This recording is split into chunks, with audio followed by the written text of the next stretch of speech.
Right Prashant, taluk panchayat ಜಿಲ್ಲಾ panchayat elections ಈ year end ಅಲ್ಲಿ ನಡೆಯುತ್ತೆ ಅನ್ನೋ ನಿರೀಕ್ಷೆ ಇದೆ. ಇದರ ಜೊತೆಗೆ ನನ್ನ ಪ್ರಶ್ನೆ ಇರೋದು, ಬಿಜೆಪಿಯ ಪಕ್ಷ ಸಂಘಟನೆ, ಕಾರ್ಯಕರ್ತರ ಸಂಘಟನೆ ಒತ್ತೊಟ್ಟಿಗಿರಲಿ, ಬಿಜೆಪಿಯ ನಾಯಕರೆಲ್ಲ ಒಟ್ಟಿಗಿದಾರ ಅನ್ನೋದೇ ಪ್ರಶ್ನೆ. ಸೊ ಇವರು ಒಟ್ಟಾಗಿ ಪಕ್ಷ ಸಂಘಟನೆ ಒಟ್ಟಾಗಿ ತಗೊಂಡು ಹೋಗಬೇಕು, ಬಿಗ್ ಟಾಸ್ಕ್ ಇದೆ ಇವ್ರ ಮುಂದೆ. ಕರ್ನಾಟಕದ ಬಿಜೆಪಿಯಲ್ಲಿ ಒಡಕಿದೆ ಅಂತಕ್ಕಂಥದ್ದರ ಬಗ್ಗೆ ನಾವು ಕಳೆದ 1 ವರ್ಷದಿಂದ ಆ ಚರ್ಚೆಯನ್ನು ನೋಡ್ತಾನೆ ಇದ್ದೀವಿ. ಆದರೆ ಇತ್ತೀಚಿನ ಕೆಲ ದಿನಗಳಲ್ಲಿ ಹೈಕಮಾಂಡ್ ಯತ್ನಾಳ್ರನ್ನು, ಬಸನಗೌಡ ಪಾಟೀಲ್ ಯತ್ನಾಳ್ರನ್ನು ಉಚ್ಚಾಟನೆ ಮಾಡುವ ಮೂಲಕ ತನ್ನ ಇಂಟೆಂಟ್ ಏನಿದೆ, ರೋಡ್ ಮ್ಯಾಪ್ ಏನಿದೆ ಅಂತಕ್ಕಂಥದ್ದನ್ನು ಸ್ಪಷ್ಟಪಡಿಸಿತ್ತು. ಹೀಗಾಗಿ ಕರ್ನಾಟಕದ ಬಿಜೆಪಿ ಅಧ್ಯಕ್ಷರಾಗಿ ವಿಜಯೇಂದ್ರ ಇನ್ನೂ ಕೆಲ ವರ್ಷಗಳ ಕಾಲ ಮುಂದುವರಿತಾರೆ ಅಂತಕ್ಕಂಥದ್ದನ್ನು ಯತ್ನಾಳ್ ಉಚ್ಚಾಟನೆ ಮಾಡುವುದರ ಮೂಲಕ ಬಿಜೆಪಿ ಹೈಕಮಾಂಡ್ ಸ್ಪಷ್ಟಪಡಿಸಿತ್ತು. ಆದರೆ ಯತ್ನಾಳ್ ಉಚ್ಚಾಟನೆಯ ನಂತರ ಒಂದು ಜನಾಕ್ರೋಶ ರ್ಯಾಲಿಯನ್ನು ವಿಜಯೇಂದ್ರ ಅವರೇನು ನಡೆಸಿದ್ರು, ಅದಾದಮೇಲೆ ಆಪರೇಷನ್ ಸಿಂಧೂರದ ಕಾರಣಕ್ಕೋಸ್ಕರ ತಿರಂಗ ಯಾತ್ರೆ ನಡೆಸಿದ್ದನ್ನು ಬಿಟ್ಟರೆ ಬೇರೆ ಚಟುವಟಿಕೆಗಳನ್ನು ಕರ್ನಾಟಕದ ಬಿಜೆಪಿ ನಡೆಸಲಿಕ್ಕೆ ಸಾಧ್ಯ ಆಗ್ತಾ ಇಲ್ಲ. 2-3 ಕಾರಣಗಳು, 2-3 ಹಂತಗಳಲ್ಲಿ ಅದನ್ನು ವಿಶ್ಲೇಷಣೆ ಮಾಡಬೇಕಾಗತ್ತೆ. ಒಂದು, ಮೊದಲ ಬಾರಿ ಬಹಳ ವರ್ಷಗಳ ನಂತರ ಕರ್ನಾಟಕದ ಬಿಜೆಪಿಗೆ ರಾಜ್ಯ ಸಂಘಟನಾ ಪ್ರಧಾನ ಕಾರ್ಯದರ್ಶಿ ಹುದ್ದೆ ಇಲ್ಲ.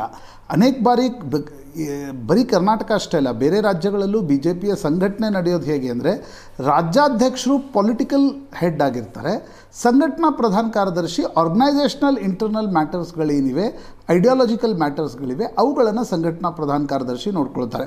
ಆದರೆ ಕಳೆದ ಲೋಕಸಭಾ ಚುನಾವಣೆಯ ನಂತರ RSSನ ಪ್ರಚಾರಕರಾಗಿ ಬಿಜೆಪಿ ರಾಜ್ಯ ಸಂಘಟನೆಗೆ ಬಂದಿದ್ದ ರಾಜೇಶ್ ಅವರನ್ನು ಇಲ್ಲಿಂದ ಪದಮುಕ್ತಗೊಳಿಸಿದ ನಂತರ ಯಾವೊಬ್ಬ ಸಂಘಟನಾ ಪ್ರಧಾನ ಕಾರ್ಯದರ್ಶಿಯನ್ನು ಹೈಕಮಾಂಡ್ ಆಗಲಿ ಅಥವಾ RSSನಿಂದ, ಹೈಕಮಾಂಡ್ ಯೂಶ್ವಲಿ RSS ಜೊತೆ ಚರ್ಚೆ ನಡೆಸಿ ಅವರನ್ನು ಎರವಲು ಪಡೆದುಕೊಳ್ಳುತ್ತೆ.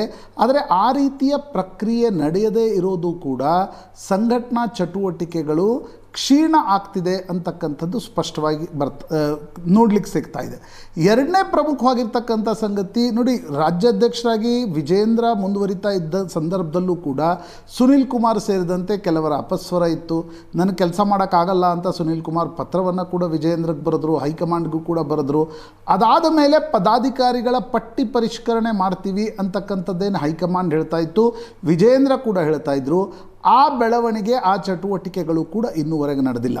ಮೂರನೇ ಪ್ರಮುಖವಾಗಿರ್ತಕ್ಕಂಥ ಕಾರಣ ಭಾವನಾ, ಸ್ವತಃ ರಾಧಾಮೋಹನ್ ಅಗ್ರವಾಲ್ ಕೋರ್ ಕಮಿಟಿ ಸಭೆಯಲ್ಲಿ ರಾಮುಲು ಮತ್ತು CT ರವಿ ಜೊತೆ ಮಾತನಾಡಿದ ರೀತಿಯ ನಂತರ ರಾಧಾಮೋಹನ್ ಅಗ್ರವಾಲ್ ಇಲ್ಲಿಯವರೆಗೆ ಕರ್ನಾಟಕಕ್ಕೆ ಬರಲಿಕ್ಕೆ ಸಾಧ್ಯ ಆಗಿಲ್ಲ.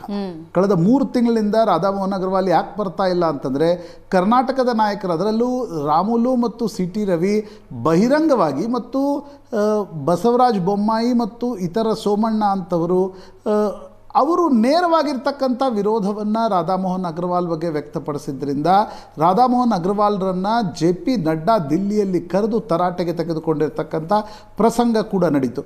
ಹೀಗಾಗಿ ಒಂದು ಕಡೆ ಉಸ್ತುವಾರಿಗಳು ಬರ್ತಾ ಇಲ್ಲ, ಇನ್ನೊಂದು ಕಡೆ ಸಂಘಟನಾ ಕಾರ್ಯದರ್ಶಿ ಫುಲ್ ಟೈಮ್ ಇಲ್ಲಿ ಯಾರೂ ಇಲ್ಲದೇ ಇರೋದ್ರಿಂದ ನ್ಯಾಚುರಲಿ ಆರ್ಗನೈಸೇಷನಲ್ ಮ್ಯಾಟರ್ಸ್ಗಳೇನಿವೆ, ಸಂಘಟನಾ ಕೆಲಸಗಳೇನಿವೆ, ಅವುಗಳು ಬ್ಯಾಕ್ ಸೀಟ್ ತೆಗೆದುಕೊಂಡಿವೆ ಅಂತಕ್ಕಂಥದ್ದು ಸ್ಪಷ್ಟವಾಗಿ ಕಾಣ್ತಾ ಇದೆ. ವಿಜಯೇಂದ್ರ ಒಂದು ಪೊಲಿಟಿಕಲ್ ಆಗಿರ್ತಕ್ಕಂಥ ಹೋರಾಟವನ್ನು ರೂಪಿಸಬಹುದು ಹೊರತು ಸಂಘಟನಾ ಕೆಲಸಕ್ಕೆ ಒಬ್ಬ ಸಂಘಟನಾ ಪ್ರಧಾನ ಕಾರ್ಯದರ್ಶಿ ಬೇಕಾಗತ್ತೆ.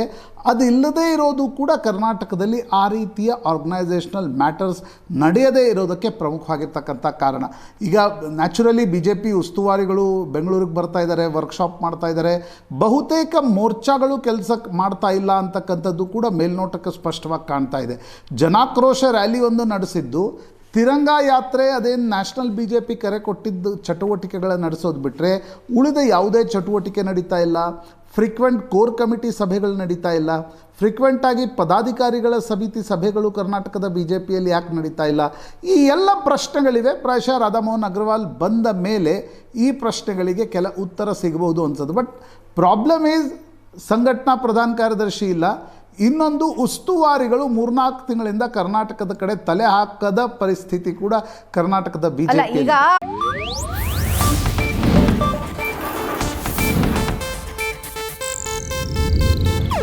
ಇದು ಏಷ್ಯಾನೆಟ್ ನ್ಯೂಸ್ ನೆಟ್ವರ್ಕ್ ಪ್ರಸ್ತುತಿ.